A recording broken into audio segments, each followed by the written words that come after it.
The 1807 British military campaign, known as the Second Battle of Copenhagen, was a large and deliberate operation to seize the Danish fleet, which the British feared would be used by Napoleon. Britain bombed Copenhagen for 3 straight days, killing thousands of civilians just to steal Denmark's navy before Napoleon could. In 1807, Napoleon controlled most of Europe. Britain stood nearly alone. Intelligence suggested Napoleon was pressuring Denmark to hand over its fleet.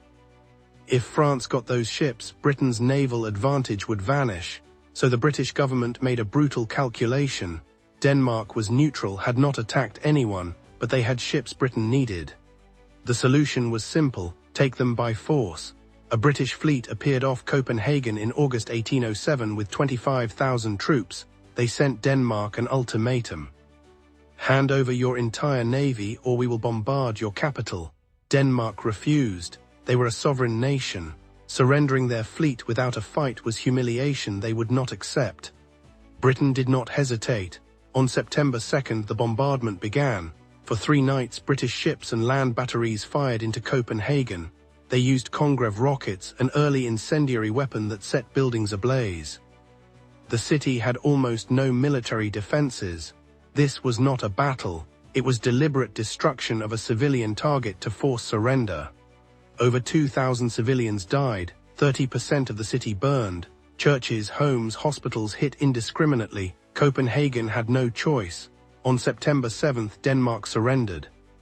Britain seized the entire Danish fleet, 18 ships of the line, dozens of smaller vessels. They towed them back to England as war prizes. Denmark never forgave this. They joined Napoleon immediately after, turning neutral Denmark into an active British enemy. The bombardment achieved its tactical goal, but created lasting hatred. What makes this disturbing is how casually Britain targeted civilians. There was no pretense of military necessity. This was terrorism as policy: burn a neutral capital until they comply. The British government defended it as preventing a greater threat. If Napoleon got those ships, thousands more might die in future battles. Cold logic that ignored the civilians burning alive in Copenhagen. It remains one of the most controversial acts in British military history. A preemptive war crime justified by fear of what might happen. The capture of the Danish fleet secured naval dominance in the North and Baltic Seas for the British, but it also pushed Denmark into an alliance with France, leading to the Anglo-Russian War of 18